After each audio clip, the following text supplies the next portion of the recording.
Olá, meus irmãos, nós damos graças a Deus pela oportunidade que temos de trazer a palavra do Senhor aos vossos corações. Agradecemos a Deus por esse recurso, onde ainda podemos ministrar a palavra do Senhor. Quero ler com os irmãos na carta de Paulo aos Filipenses, capítulo 4. Nós vamos ler do verso 4 a 7, é o texto da pregação. Vamos falar de um assunto muito importante, especialmente nesse tempo de crise e dificuldades que estamos enfrentando, que é a alegria no Senhor, se alegrar no Senhor, mesmo em tempos de dificuldade. Vou ler aqui a palavra de Deus, os irmãos que estiverem com sua Bíblia em casa podem acompanhar. Filipenses 4, 4 a 7. Diz assim: Alegrai-vos sempre no Senhor. Outra vez digo, alegrai-vos. Seja a vossa moderação conhecida de todos os homens. Perto está o Senhor. Não andeis ansiosos de coisa alguma. Em tudo, porém, sejam conhecidas diante de Deus as vossas petições, pela oração e pela súplica, com ações de graças. E a paz de Deus, que excede todo entendimento, guardará o vosso coração e a vossa mente em Cristo Jesus. Vou fazer uma pequena oração, pedir a Deus que nos abençoe a pregação da palavra. Vamos orar. Grandioso Deus, nosso Pai Celeste, estamos aqui, ó Pai, diante de Ti para expor a Tua palavra, para ministrar as boas novas do Evangelho de Jesus Cristo, a fim de edificar a Tua igreja na fé e também levar a mensagem da salvação àqueles que ainda não Te conhecem, para que sejam conduzidos à fé e ao arrependimento, para que encontrem em Cristo Jesus vida e salvação. Pedimos que o Teu Espírito Santo use essa mensagem para transformar vidas e corações por meio do poder do Evangelho. Oramos assim, confiados na Tua graça, na Tua bênção e na Tua misericórdia, no nome santo e glorioso de Jesus, o nosso Salvador. Amém. Amados no Senhor Jesus Cristo, caros ouvintes da Palavra de Deus, durante a sua segunda viagem missionária, o apóstolo Paulo, junto com seus colegas Silas e Timóteo, eles levaram o Evangelho à cidade de Filipos, uma importante cidade dentro do Império Romano. E ali muitas pessoas se converteram com a pregação do Evangelho e uma igreja de Cristo foi instituída naquela cidade. Você pode ler sobre isso em Atos capítulo 16. Acontece, meus irmãos, que a evangelização em Filipos, ela não somente produziu conversões, mas ela também trouxe perseguição à igreja de Cristo. Paulo e Silas, durante a evangelização em Filipos, eles foram açoitados e presos. Mas o que chama a nossa atenção é que quando nós lemos a situação de Paulo e Silas na prisão, é que eles não foram tomados de angústia, eles não ficaram em desespero. Mas diz a palavra de Deus em Atos 16, 25, que eles oravam e cantavam louvores a Deus. Depois de alguns anos, o apóstolo Paulo, ele escreveu a sua carta à igreja de Filipos. Essa carta que nós temos aqui na Bíblia. A ocasião também era de dificuldade, era de sofrimento. Afinal de contas, Paulo, ele se achava preso na cidade de Roma. E a morte para Paulo era uma realidade próxima. Mas o que é que Paulo escreve aos Filipenses? Mesmo estando na prisão. Se você ler essa carta, uma carta curta, apenas 4 capítulos, você vai perceber que Paulo, além de expressar a sua gratidão pelos filipenses, por sua cooperação com ele no Evangelho, além de dar algumas exortações específicas à igreja, Paulo ele chama os filipenses à alegria. Esse é o ponto central da carta. Paulo, por várias vezes, ele vai encorajar a igreja de Corinto a alegrar-se no Senhor. Ele diz isso no capítulo 2, versos 17 e 18. Eu me alegro no Senhor, alegrem-se vocês também. Ele diz isso no capítulo 3, verso 1. Ele diz, meus irmãos, alegrai-vos no Senhor. E ele diz isso aqui no nosso texto, no verso 4 do capítulo 4. Alegrai-vos sempre no Senhor. Porque Paulo, irmãos, enfatiza isso na sua carta? Porque ele chama aqueles irmãos à alegria. Na verdade, havia muitos motivos para os crentes de Filipos ficarem tristes, perturbados, angustiados diante das dificuldades. Primeiro porque o pastor, o missionário que eles tanto amavam, estava preso. E a morte era uma realidade para ele. Segundo lugar, também a perseguição pela fé em Cristo era algo muito presente na igreja de Filipos. Paulo vai até dizer no capítulo 1, verso 29, que foi dado àqueles irmãos não somente a graça de crer em Cristo, mas também padecer por Cristo. Eles sofriam perseguições por causa da fé. E além disso, havia a presença de falsos mestres que estavam ameaçando a pureza do Evangelho de Cristo, aqueles que Paulo vai chamar nessa carta os inimigos da cruz de Cristo. E sem falar, irmãos, nas diversas tribulações, dificuldades como enfermidades, problemas financeiros e tantas outras coisas que afligiam os filipenses. Mesmo assim, Paulo chega e diz àquela igreja, alegrem-se sempre no Senhor. E essa é a mensagem dele para nós hoje também. Paulo está dizendo também para você e para mim, em nossos dias, em nossos tempos, nos tempos de dificuldade, Paulo está dizendo, alegre-se no Senhor. Essa é a mensagem que podemos compartilhar com a igreja. Paulo nos chama a alegrar-se no Senhor em todo o tempo. Irmãos, uma pergunta que temos de fazer aqui, para entender o que Paulo está nos ensinando, é que alegria é essa? Que dava força, confiança a Paulo em tempos de aflição. Que alegria é essa que Paulo desejava que também contagiasse os filipenses? Essa alegria, ela não tem nada a ver com o pensamento positivo que vem dos livros de autoajuda. Esses livros que ensinam e encorajam você a buscar a sua alegria, a sua paz, a sua felicidade dentro de você mesmo. Mas não em Deus. Então não é essa alegria que Paulo está dizendo, uma alegria que você encontra em você mesmo. Pelo contrário, a alegria que Paulo nos ensina aqui e nos encoraja a buscar é a alegria no Senhor Jesus Cristo. Paulo está dizendo, irmãos, que a fonte, a origem da verdadeira alegria, o fundamento da verdadeira alegria cristã é o Senhor Jesus Cristo. Essa alegria nós podemos definir como sendo a certeza de estarmos unidos a Cristo e pertencermos a Ele. Notem que Paulo diz aqui, ele fala de alegria no Senhor. E essa palavra Senhor aqui, ela faz toda a diferença. O Senhor aqui está apontando para Cristo como nosso Senhor. Cristo como sendo o nosso dono. Essa palavra Senhor, ela nos ensina, meus irmãos, que Cristo é aquele a quem pertencemos, corpo e alma, na vida e na morte. É aquele que nos comprou com o seu precioso sangue. Então, nós somos, a igreja é a herança de Cristo. A igreja pertence a Cristo, portanto, ele tem um cuidado especial com a sua igreja. Então, não existe nada neste mundo que traz mais alegria e esperança ao coração de um crente do que o fato de pertencer a Cristo, de ter Jesus como Senhor, o dono, o proprietário da sua vida. O crente não se alegra nos seus bens, nos prazeres deste mundo, nos seus hobbies. O crente, ele se alegra porque ele pertence a Cristo, porque Jesus é o seu dono. Então ele confessa, eu me alegro no Senhor, porque eu pertenço a Ele. Eu não sou mais escravo do pecado, de Satanás. Eu não ando mais perdido e sem esperança neste mundo.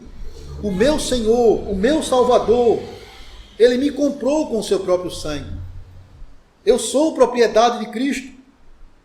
Nenhum sofrimento me acontece fora da vontade do meu Senhor. Nenhuma aflição vai me separar do seu amor e da sua presença. Ele mesmo quem prometeu, ninguém vai arrancar nenhuma das minhas ovelhas das minhas mãos. Então isso é a fonte de alegria do crente.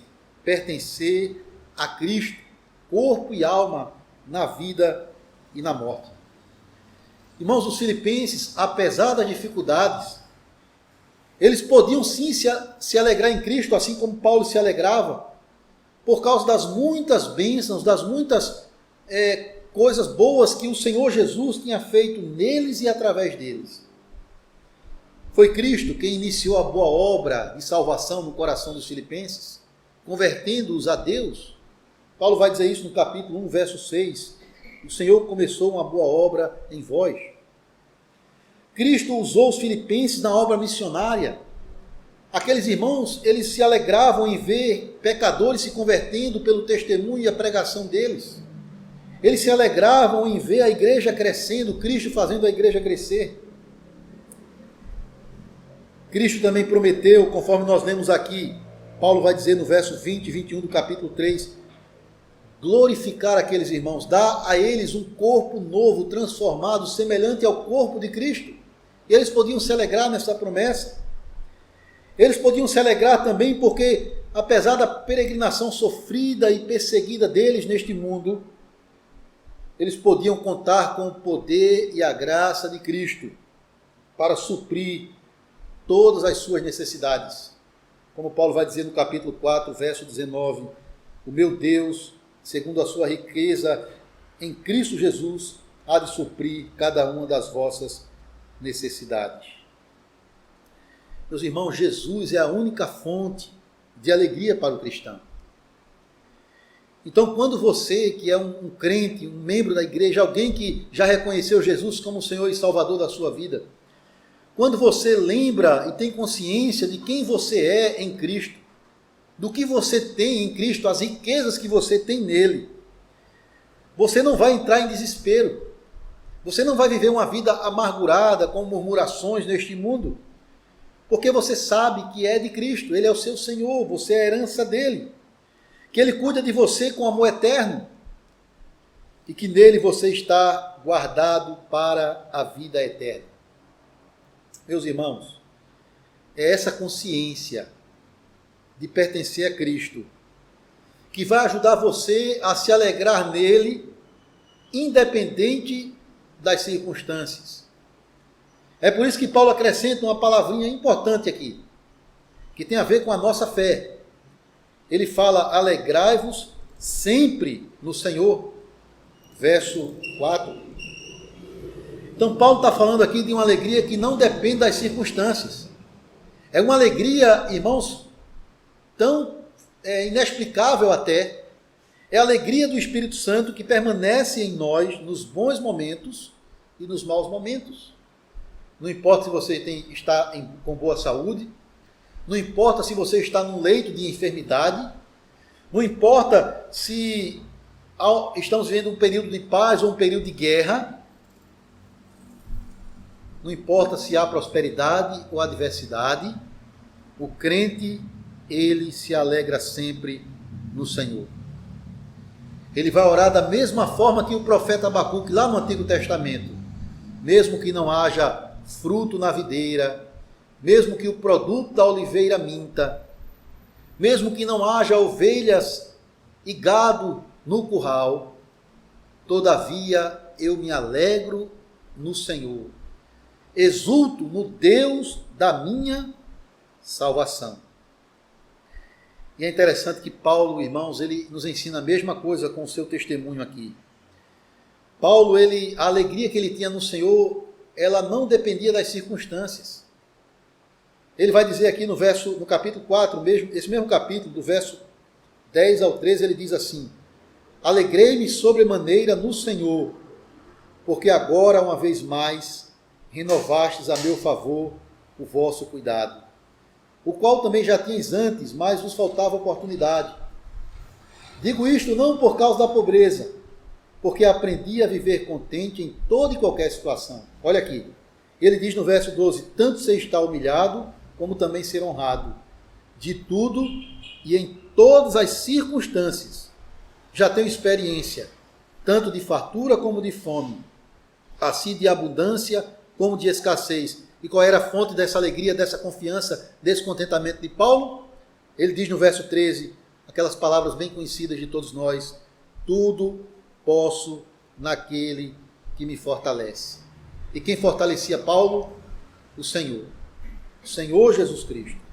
Tanto Abacuque quanto Paulo, vivendo em momentos de dificuldade, eles podiam dizer: eu me alegro em Deus, porque Ele é o Senhor da minha vida.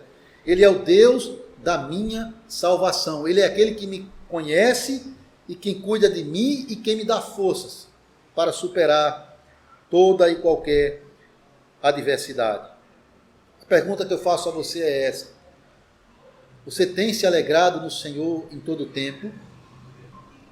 Quando você recebe as boas dádivas de Deus, quando tudo vai bem na sua vida, você está com boa saúde, você tem o seu trabalho, você tem o sustento da sua família, você se alegra em Deus nessas boas dádivas que Ele te dá, com o coração contente, agradecido, reconhecendo que tudo que você tem vem das mãos de Deus.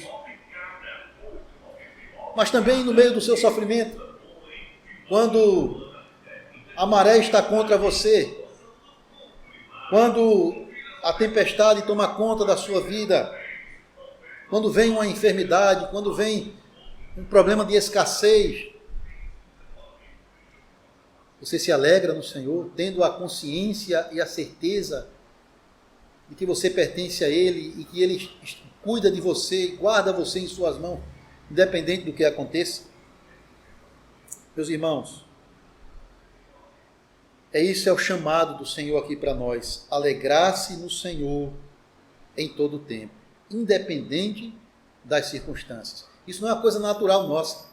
Isso não é uma coisa que nós conseguimos com a nossa própria força. É aquele que nos fortalece, que nos dá graça para se alegrar nele em tempos difíceis. Agora, note também que esse é o tema central que Paulo fala aqui: alegria no Senhor Jesus Cristo. E nós já vimos que essa é uma alegria que independe das circunstâncias, mas também essa alegria no Senhor, ela se manifesta na nossa comunhão com os nossos irmãos. É por isso que Paulo, logo na sequência do nosso versículo 4, que é o texto central aqui, ele vai dizer o seguinte: no verso 5 ele diz: seja a vossa moderação conhecida de todos os homens. Seja a vossa moderação conhecida de todos os homens. Irmãos, a nossa alegria no Senhor, ela vai se evidenciar, se revelar no nosso relacionamento com os nossos irmãos. Então, se eu estou alegre no Senhor, automaticamente eu vou ser uma bênção para o meu próximo. É por isso que Paulo diz aqui: seja a vossa moderação conhecida de todos os homens. Essa palavra moderação que temos aqui nessa tradução, que nós estamos usando, ela também pode significar, e você pode encontrar isso em outras traduções, a palavra bondade, generosidade, consideração. A ideia que essa palavra traz é que você não deve insistir nos seus direitos, mesmo que você esteja com a razão, mas você deve ser favorável a outras pessoas. Sempre procurar o bem de outras pessoas. É interessante que aqui no contexto você vai perceber que Paulo está falando isso para toda a igreja, também para nós hoje. Mas Paulo, quando fala que seja a vossa moderação conhecida de todos os homens, ele tem em mente aqui duas irmãs da igreja de Filipos que estavam causando problemas. Que estavam, apesar de serem cooperadoras do evangelho, elas estavam tendo uma desavença, aconteceu um problema entre essas duas irmãs, e isso estava repercutindo em toda a igreja, trazendo problema na igreja. Essas mulheres, no verso 2, Paulo diz: rogo a Evódia e a Sintique, pensem concordemente no Senhor. Então eram mulheres que ajudavam muito na cooperação do evangelho, no crescimento da igreja, na edificação da igreja. E Paulo vai pedir a um irmão da igreja, ele chama aqui no verso 3 de fiel companheiro de jugo, para que ajudasse aquelas irmãs a encontrarem harmonia no relacionamento entre elas. Então isso é o que Paulo também deseja, que essa alegria no Senhor prevaleça no meio da igreja. Então, quando um crente ele se alegra em Deus, ele está contente no Senhor, ele confia em Deus apesar das dificuldades, essa alegria que ele tem no Senhor vai contagiar os seus irmãos. Ele vai ser uma bênção para outros na igreja, ele não vai causar divisões na igreja, ele não vai ser uma pedra de tropeço na igreja. Muito pelo contrário, ele vai procurar promover a paz, consolar os desanimados, encorajar os fracos, participar das aflições daqueles que estão sofrendo, participar das alegrias daqueles que estão se alegrando. Então, a nossa alegria no Senhor, ela vai se manifestar em nossos relacionamentos, numa boa comunhão fraternal na igreja. E Paulo ainda diz que essa moderação, ou melhor, essa bondade, ela deve ser conhecida de todos os homens. Em outras palavras, ele está dizendo, não só deve ser uma ação pública, que todo mundo pode ver, não com a motivação dos fariseus, que faziam obras para chamar a atenção para si, mas que seja algo que possa contagiar o mundo também. Afinal de contas, Cristo disse que a nossa luz deve brilhar diante dos homens, para que vejam nossas obras e glorifiquem a Deus que está no céu. Mas aí quando ele diz aqui, seja conhecida de todos os homens, é mais do que uma manifestação pública dessa bondade. Ele quer dizer que deve ser uma bondade estendida a todos que estiver ao nosso alcance. E você pode comparar isso com Gálatas 6,10, onde Paulo diz, enquanto tivermos oportunidade, façamos o bem a todos, principalmente os da família da fé. Então, meus irmãos, quando nós falamos de evangelização, por exemplo, nós podemos, claro, e devemos fazer, falar de Cristo, entregar um folheto, um livreto a alguém, presentear com uma Bíblia, convidar alguém para a igreja. Com tudo isso nós damos testemunho do amor de Cristo às pessoas. Orar para que as pessoas se convertam, nossos familiares. Mas tem duas coisas que também são fundamentais no testemunho da igreja, na evangelização da igreja. É a alegria na aflição, é quando o mundo vê que a gente não entra em desespero, mas confia em Deus quando está passando por adversidades, e ao mesmo tempo quando o amor fraternal é uma realidade presente dentro da igreja. É aquilo que Cristo falou, que as pessoas verão que nós somos discípulos de Cristo, se tivermos amor uns para com os outros. Então a igreja não somente fiel na doutrina, mas também uma igreja unida, onde a paz prevalece. Uma igreja alegre, que confia em Deus em tempos difíceis. Isso é um testemunho forte do nome do Senhor neste mundo. As pessoas poderão vir a reconhecer e glorificar o nome de Cristo quando há em nosso meio alegria e paz no Senhor. Mas quando nós continuamos com o nosso texto, e lembrando sempre aqui aos irmãos que o tema central é o verso 4, alegrai-vos sempre no Senhor, outra vez digo alegrai-vos, e nós já vimos que é uma alegria fundamentada em Cristo, pelo fato de Ele ser o nosso Senhor, o nosso dono. É uma alegria que se manifesta na comunhão dos santos. Nós vamos fazer o bem a todos, nós vamos estender essa bondade a todos. Essa alegria também ela deve estar presente em nossa vida e nosso coração, por uma razão muito forte. E Paulo diz aqui no nosso texto, na parte B do verso 5, quando ele diz assim, perto está o Senhor. Porque eu devo me alegrar em Deus? Porque eu devo me alegrar no meu Senhor Jesus Cristo? Paulo diz aqui, porque Ele está perto. Irmãos, o que Paulo quer dizer com essa expressão aqui, perto está o Senhor? Literalmente, Paulo está dizendo aqui, o Senhor está prestes a vir, o Senhor está chegando, o Senhor está voltando. Algumas pessoas entendem aqui que ele fala de perto como a presença do Espírito Santo na nossa vida. Mas se você olhar o contexto e voltar para o finalzinho do capítulo 3, o verso 20 fala da volta de Cristo. Diz que a nossa pátria está no céu, de onde também aguardamos o Salvador e o Senhor Jesus Cristo, o qual transformará o nosso corpo de humilhação para ser igual ao corpo da sua glória. Isso vai acontecer no dia da volta de Cristo.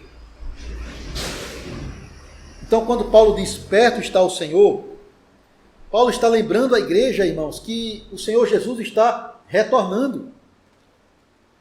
E isso deve encher o nosso coração de alegria. Primeiro, porque todo esse sofrimento que hoje nos incomoda vai deixar de existir. E segundo, porque Cristo ele vem para renovar todas as coisas. A Bíblia diz para fazer novas todas as coisas. Para trazer pelo seu poder um novo céu e uma nova terra.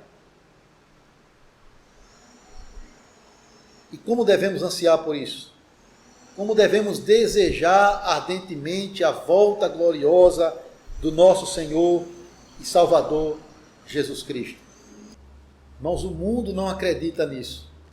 O mundo vai dizer que isso é ilusão, loucura e bobagem da cabeça dos crentes. Essa coisa de que Jesus está perto, que Jesus está voltando. Mas a igreja, o crente, o povo de Deus, ele caminha nessa certeza, nessa confiança, nesta fé. A igreja não é norteada pelo pensamento e as opiniões dos homens. A igreja ela é conduzida pela palavra de Deus, pela fé nas promessas que Deus revelou na Escritura. E uma dessas promessas é que Ele está vindo para buscar a sua igreja, para reinar eternamente com a sua igreja, para julgar os vivos e os mortos e dar ao seu povo eterna salvação. A fé é isso. A fé é a certeza de coisas que não se veem. Como diz lá em Hebreus 11, verso 1. E nós caminhamos nesta fé de que o nosso Senhor está perto. Mas, irmãos, o Senhor não veio ainda. Os sinais estão indicando que Ele está ainda cada vez mais perto. Epidemias, pandemias, rumores de guerra entre nações. Tudo isso indica, o Senhor está perto. A frieza, a apatia espiritual de muitas pessoas e até muitos crentes, o Senhor está perto. Mas Ele não veio ainda, irmãos. E não sabemos quando será o momento. Sabemos que temos que estar atentos, preparados, vigilantes, vigiando a nossa vida em santificação para aguardar o Senhor. Mas também há uma tentação para nós no meio das crises, das calamidades, das aflições. Há uma tentação para nós ficarmos ansiosos, ficarmos inquietos com o nosso futuro, com o dia de amanhã, com o que vamos comer, beber, vestir, com o futuro dos nossos filhos pequenos. É por isso que Paulo ele acrescenta aqui, nesse contexto da alegria no Senhor, ele faz uma exortação à igreja, dizendo, no verso 6, não andeis ansiosos de coisa alguma. Note que Paulo não está trazendo uma nova exortação.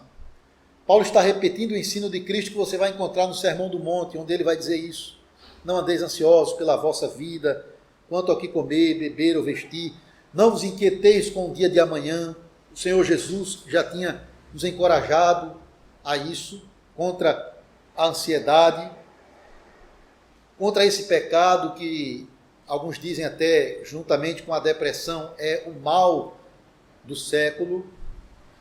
Mas que pecado é este, irmãos, que tanto Jesus quanto Paulo nos advertem a evitá-lo?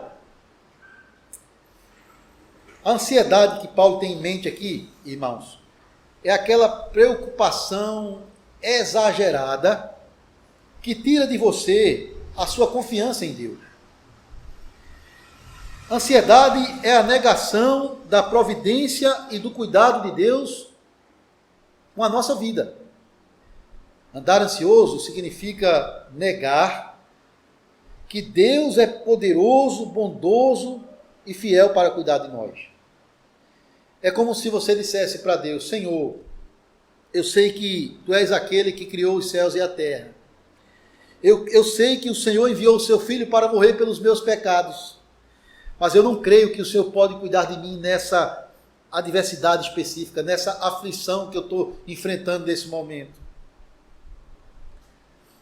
Essa ansiedade é uma atitude natural de um pecador, de um ímpio, de alguém que não conhece o Senhor, de alguém que não confia em Deus. Mas ela não pode ser uma atitude aceitável na vida de você que é um filho de Deus.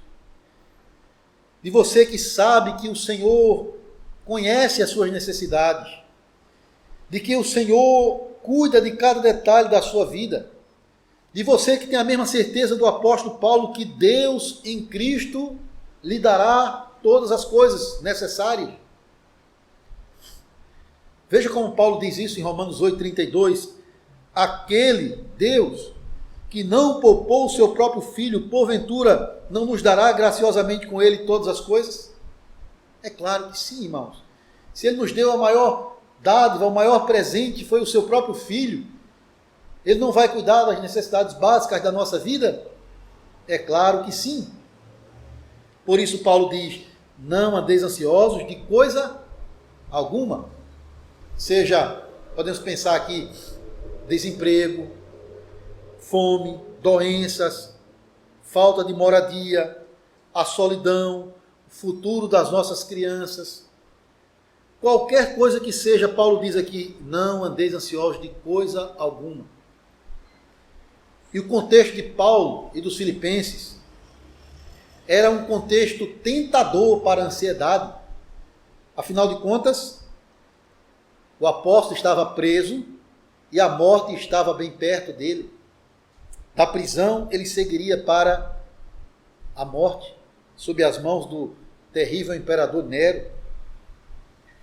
Havia também ameaça à pureza do evangelho pelos falsos crentes, como eu já disse. Havia perseguição sobre a igreja. As tribulações diversas, como escassez, enfermidades, até mesmo Paulo cita no capítulo 2, a enfermidade de um cooperador do evangelho, um homem chamado Epafrodito, que a enfermidade dele trouxe uma certa tristeza para Paulo e para a igreja. Mas Deus foi misericordioso e curou aquele homem. Paulo vai dizer isso no capítulo 2, 26 e 27. Então havia muitas situações que podia trazer ansiedade à igreja. Mas o que é que Paulo diz àqueles irmãos? Qual é a receita de Paulo para aquela igreja? Paulo diz a eles: primeiro, alegre-se no Senhor, porque Ele está perto, porque Ele está vindo para colocar um fim no sofrimento. Mas alegre-se no Senhor, porque você também pode contar com Ele nas suas orações. Então, irmãos, no lugar da ansiedade, Paulo ele apresenta aqui um remédio eficaz contra a ansiedade, que não é um livro de autoajuda, que não é um psicólogo moderno que não leva a Deus em conta e que vai dizer que você deve buscar a sua felicidade dentro de você mesmo. Não é a meditação oriental, onde você vai encontrar a paz em si mesmo, você vai mergulhar dentro de si mesmo para encontrar alegria. Não. Paulo diz: ore a Deus. Tiago vai dizer a mesma coisa. Está sofrendo? Ele diz: faça oração. Esse é o encorajamento, irmãos, aqui no nosso texto. Veja o que ele diz: em tudo sejam conhecidas diante de Deus as vossas petições, pela oração e pela súplica, com ações de graças. E esse Deus aqui, a quem Ele nos ensina a orar, é o nosso Pai que está no céu, por meio de Cristo. É aquele que nos adotou como seus filhos, É aquele que prometeu que não cairá um fio de cabelo da nossa cabeça sem a permissão dele. É aquele que está 24 horas por dia, de coração e ouvidos abertos, para atender a súplica do seu povo. A única coisa que você tem que fazer, e eu também como crente, é no meio das nossas crises e dificuldades, colocar diante de Deus as nossas necessidades. Tornar conhecidas diante dele, Paulo diz, as nossas necessidades. Aí você vai dizer, mas ele conhece todas as coisas. É uma frase que as pessoas gostam de usar. Se Deus já sabe, por que eu vou orar? É claro que ele sabe de tudo. Mas o exercício da oração revela a fé que está no seu coração. Isso é importante, meus irmãos. Colocar diante dele as nossas necessidades. Com certeza há alguma necessidade básica na sua vida, seja ela de ordem material, seja ela de ordem espiritual, sempre há alguma coisa que você precisa colocar diante de Deus em oração. Talvez você precise de perdão para os seus pecados, de arrependimento, de confessar os seus pecados a Deus, talvez algum pecado específico que persiste na sua vida, que ele incomoda, você precisa confessá-lo ao Senhor. Talvez seja sabedoria para tomar decisões corretas no decorrer da sua vida. Quem sabe você está precisando de um trabalho nessa crise aí, com essa pandemia. Muitas pessoas perderam seus empregos, você precisa de um trabalho para sustentar a sua casa. Ou quem sabe até de boa saúde, porque talvez você caiu na enfermidade ou alguém da sua casa. Você ora pela conversão de seus filhos, para que eles se rendam ao Senhor com fé em Jesus Cristo. Então há uma série de coisas.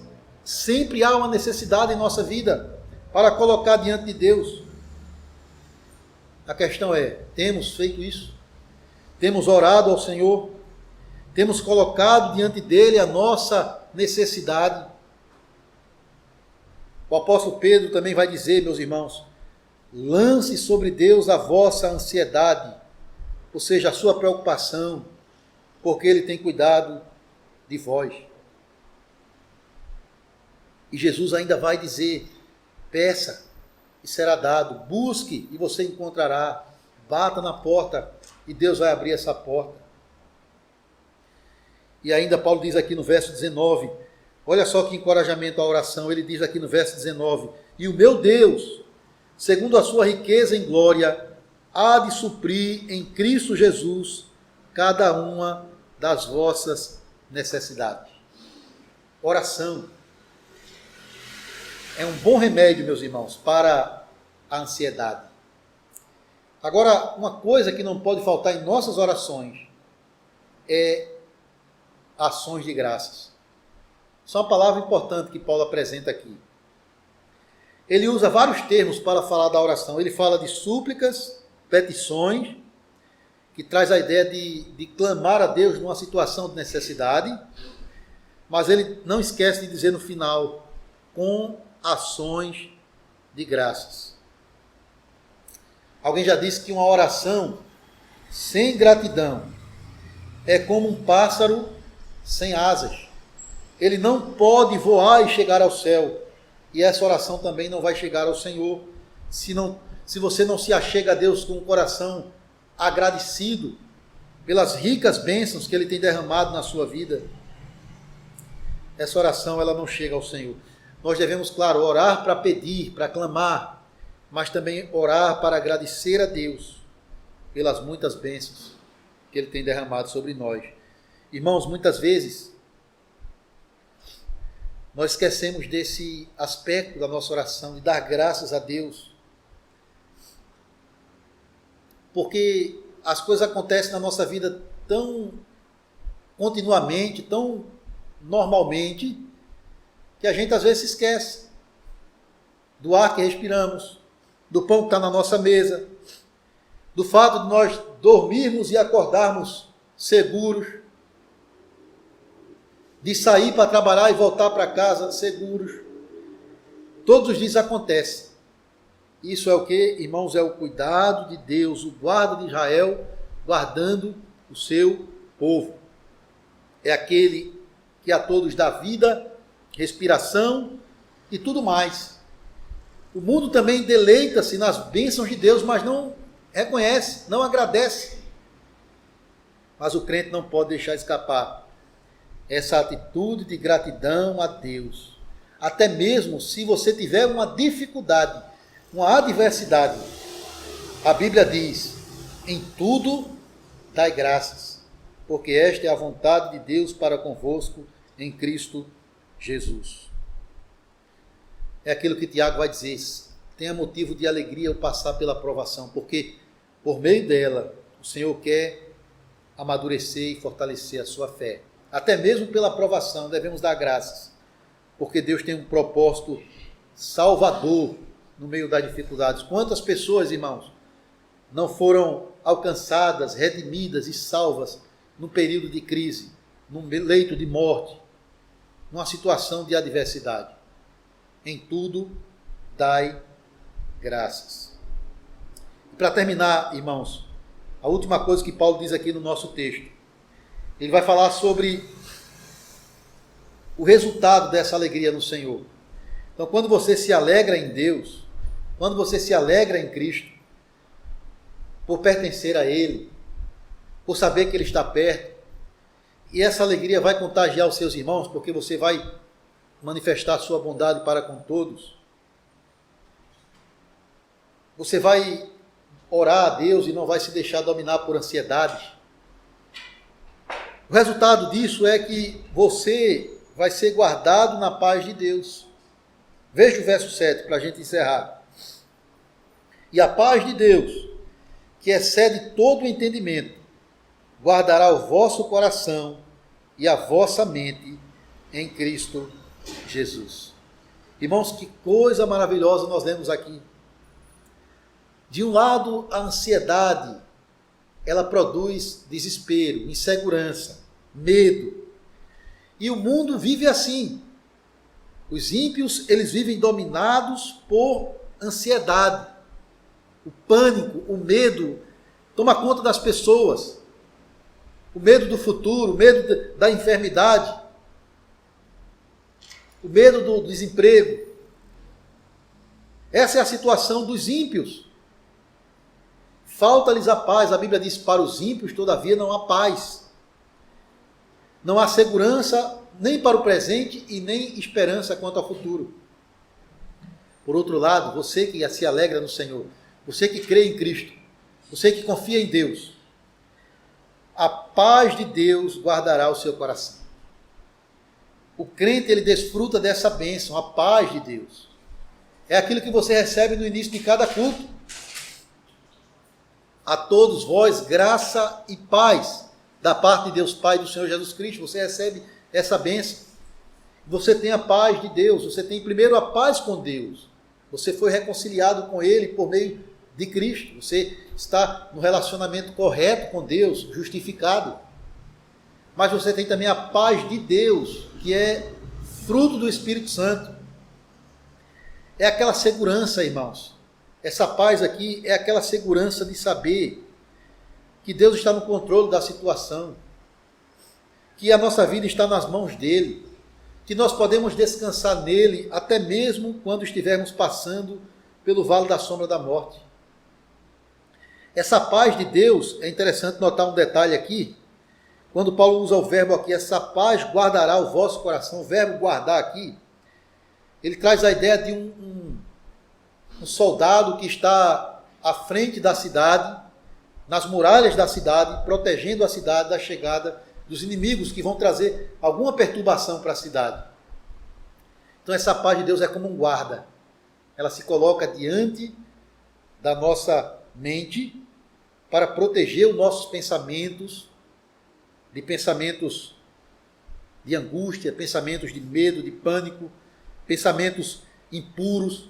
A paz de Deus, ela guarda a nossa mente desses maus pensamentos.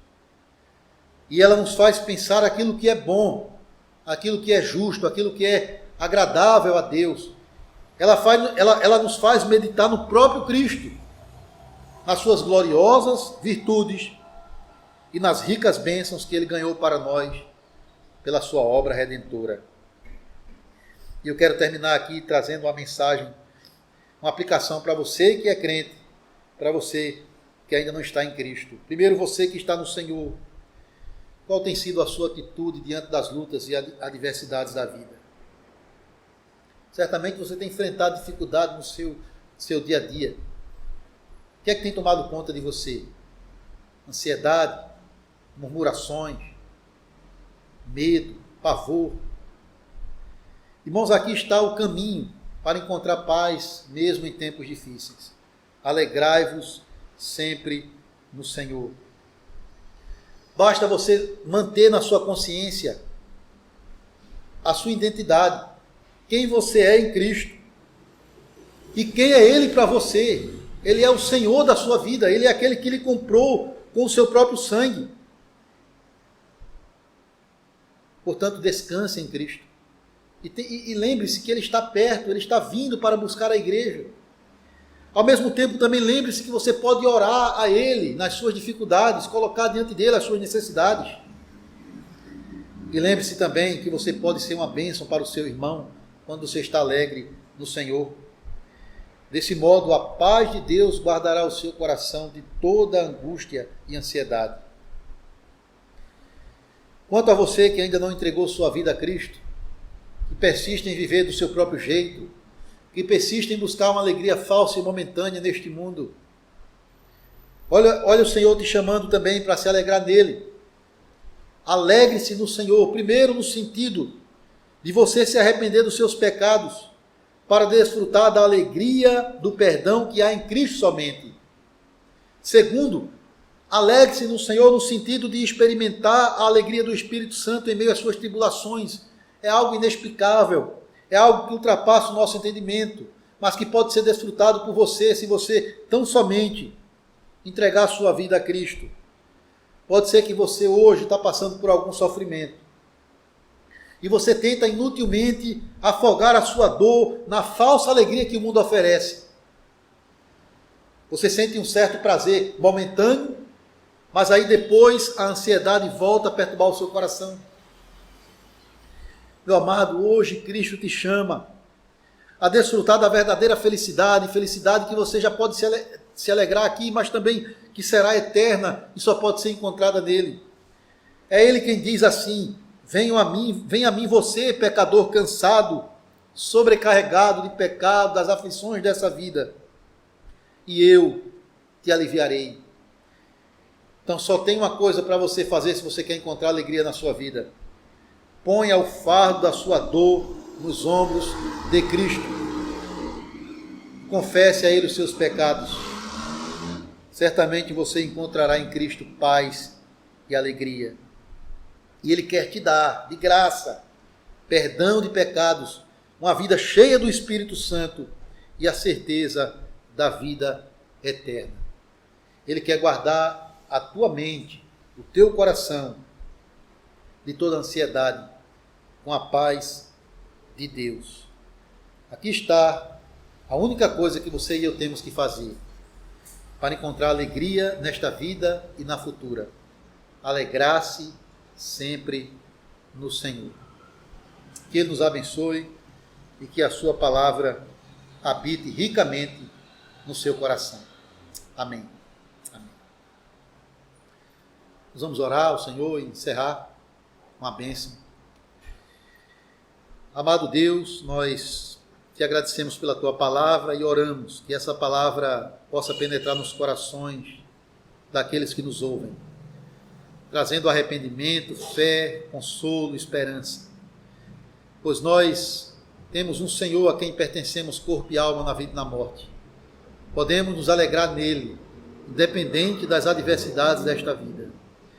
Oramos para que a tua igreja possa experimentar essa paz que vem de Deus, essa alegria que vem do alto, e que o amor de Cristo também possa prevalecer em nossos corações, Senhor. Ó Deus bondoso, também oramos por aqueles que ainda não conhecem a Cristo, para que possam encontrar alegria nele, paz nele. Oramos, Senhor, para que a tua igreja tenha condições de dar testemunho do teu evangelho, apesar deste mundo que persegue a igreja, que vai de encontro à tua palavra, a tua igreja possa permanecer firme no testemunho de Cristo, levando as boas novas do Salvador, a única esperança de vida eterna para este mundo incrédulo e caído. Muito obrigado, Pai, e que tua palavra possa penetrar nos corações, trazendo fé, arrependimento, alegria e esperança. É a nossa oração que fazemos em nome de Jesus Cristo. Amém, Senhor. Amém. Bom, nós damos graças a Deus que podemos ministrar a palavra do Senhor aos corações dos irmãos.